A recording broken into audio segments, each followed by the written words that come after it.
aku Amaria. Hari ini sesuai dengan rencananya, aku mau bikin rencana menu selama 1 minggu ke depan. Sebenarnya aku udah pernah membuat video ini, cuman waktu itu versi singkatnya kali ya. Sekarang aku akan coba untuk lebih detail lagi, menjelaskan bagaimana cara aku membuat menu untuk 1 minggu ke depan. Dari mulai awal, apa aja yang aku persiapkan sampai nanti jadinya kayak gimana. Pertama aku siapkan buku, ini buku tulis biasa, teman-teman bisa pakai buku apapun, sekreatif teman-teman, bisa dihias-hias atau kayak gimana. Karena aku orang yang nggak kreatif ya udah, aku cuman bikin dalam buku tulis aja, dan buku ini aku khususkan untuk buku menu planning plus grocery-nya. Jadi seperti ini. Aku akan tuliskan selama 1 minggu ya, dari hari Senin sampai hari Minggu, dan aku tuliskan untuk breakfast, lunch, dinner, dan snack. Jadi B itu breakfast atau sarapan, lunch, L itu lunch untuk makan siang, D itu dinner untuk makan malam, dan S itu snack. Snack itu untuk makanan selingannya gitulah ya. Kemudian setelah aku tahu apa saja yang akan aku masak selama 1 minggu, pasti aku tahu kan bahan-bahan apa saja yang harus aku beli. Nanti akan aku tuliskan di sebelah sini. Nah, setelah belanja baru aku bisa tahu berapa kisaran harganya. Oke, sekarang aku akan buat untuk minggu pertama di bulan Maret. Aku sudah buat ininya ya, kerangkanya gitu nih. Minggu Maret, minggu pertama, Senin, BLDS sampai ke Minggu, dan belanjaannya nanti apa saja. Teman-teman juga bisa, kalau sehari itu cuma masak 1 menu aja untuk sarapan, makan siang, makan malam, itu bebas teman-teman ya. Kalau aku memang terbiasa untuk membuat masakan itu sarapan, makan siang, dan makan malam itu berbeda-beda. Ini juga masaknya cuma sedikit-sedikit juga kok, jadi nggak langsung masak banyak. Untuk membuat menu planning ini sebenarnya aku punya 2 cara. Cara kalau aku lagi males, sama cara kalau aku lagi punya banyak waktu luang. Dan di sini sekarang aku mau menjelaskan 2 cara tersebut untuk teman-teman. Oke, yang pertama adalah menyusun menu mingguan berdasarkan master data. Jadi aku punya master data. Di sini itu isinya adalah resep-resep, bukan resep ya, kayak masakan-masakan apa aja yang benar-benar aku kuasai. Aku tuliskan per kategori ya. Misalnya ini ide sarapan, ini aku tuliskan apa aja ide sarapannya. Kemudian menu utama itu apa saja. Lalu menu pendampingnya itu apa. Terus di sini ada cemilan atau snack, dan terakhir ide makan malam. Ide makan malam ini opsional juga ya. Kita bisa menggantinya dengan menu utama plus menu pendamping.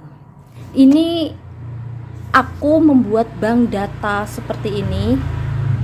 Oke, motor lewat dulu ya. Aku membuat bank data seperti ini, nggak langsung banyak kayak gini. Jadi kayak ide sarapan dulu itu aku cuman ngisi 5 atau 6 gitu. Pokoknya yang bener-bener aku kuasai tanpa aku harus ngeliat lagi resepnya, nyari-nyari resepnya, bahannya apa aja, bumbunya apa aja, tanpa harus nyari-nyari yang kayak gitu. Lama-lama pasti akan banyak kayak gini, karena kan kita belajar terus ya. Kalau kita masak setiap hari, pada akhirnya bisa menguasai satu menu dan bisa kita masukkan ke bank data. Nah, dengan cara yang ini kita bisa lebih cepat. Jadi kalau aku lagi males, kalau aku lagi nggak punya banyak waktu, itu aku langsung pakai ini. Jadi udah tinggal salin aja. Misalnya untuk sarapan, tinggal ngelihat di sini nasi uduk, oke, Senin sarapannya nasi uduk.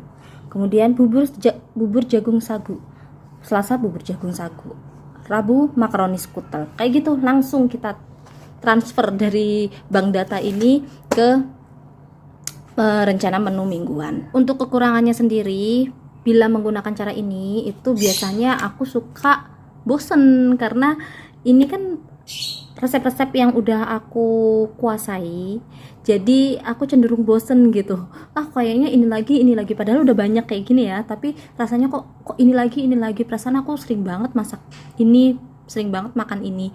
Jadi ya cepet bosennya sih kalau aku ya. Jadi itulah kekurangannya kalau pakai cara yang ini. Untuk cara yang kedua, ini menurut aku agak lebih ribet ya. Teman-teman harus punya kayak buku-buku resep kayak gitu. Cuman aku lebih menyukai cara kedua ini karena aku tuh orangnya visual banget. Jadi aku biasanya itu menyusun menu planning itu ngelihat gambarnya dulu. Kalau misalnya aku tertarik, terus aku pengen gitu, pasti langsung aku transfer ke rencana menu mingguan. Aku adalah orang yang suka ngumpulin buku-buku resep, sama banget kayak mama aku. Jadi ini bener-bener buku resep yang dulunya ada sebagian dari mama aku, sebagian aku cari sendiri. Ini koran-koran, koran saji, pokoknya koran-koran masakan. Ini aku tampung, terus di sini juga ada resep-resep yang kecil-kecil kayak gitu. Ini bonus-bonusan dari majalah Sedap kalau nggak salah. Nah sayangnya majalah Sedapnya udah nggak tahu pada kemana, yang punya mama aku, jadi sedih banget akunya tahu gitu ya. Aku waktu itu langsung ambil aja, apaan deh, jadi curcol. Oke, jadi temen-temen bisa melihat resep-resep masakan kayak gini. Kalau aku lagi punya waktu yang banyak, maksudnya waktuku lagi senggang gitu, nggak digangguin sama anak-anak, terus kerjaan semua udah beres, aku suka ngeliat buku-buku resep kayak gini. Jadi aku liatin aja, ini kan pasti ada gambar-gambarnya gitu ya. Di gambarnya ini yang biasanya itu menggugah selera gitu, sehingga aku pengen masak itu. Soalnya aku tuh anaknya visual banget, aku harus ngeliat itu. Soalnya kalau cuman ngeliat tulisan doang kayak gitu agak kurang selera ya, jadi bingung mau mengeksekusinya itu kayak gimana. Tapi kalau kita ngelihat gambarnya itu jadi lebih semangat aja. Nah kelemahannya dari cara ini, kita harus mencatat resepnya atau minimal memfotoin deh resepnya, karena aku pasti nggak menguasai banget kan. Kalau kita cuman ngelihat gambarnya terus kita tulis resep apa ini namanya gitu ke buku ini, ke menu planning, kita pasti nanti bakal nyari-nyari lagi, bingung lagi, aduh ini resepnya kayak gimana ya, kayak gitu. Itu kelemahannya sih. Jadi biasanya aku kalau melihat-lihat resep kayak gini, itu aku langsung tulis juga resepnya. Aku selalu menyediakan buku khusus untuk menyatat resep-resep. Jadi kumpulan resep-resep makanan. Ini kebetulan bukunya aku baru, dan buku resep aku yang lama lagi nggak tahu nyelip kemana. Jadi ya udahlah ya, nggak apa-apa. Jadi misalnya aku mau masak sayap ayam tumis kecap. Di sini kan kayaknya menggiurkan ya. Jadi aku pengen sayap ayam tumis kecap, lalu aku akan masukkan ke sini.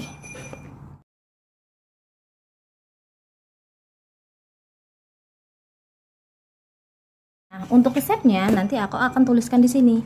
Nah, kalau lagi mager buat nulis resepnya, biasanya aku fotoin.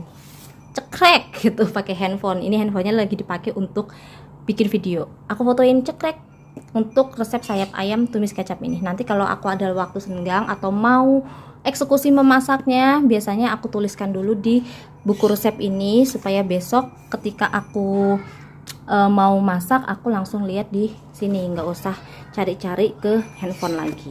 Atau semisal teman-teman nggak punya kumpulan buku-buku resep kayak gitu, teman-teman bisa juga ambil alternatif lain, yaitu dengan membuka Instagram.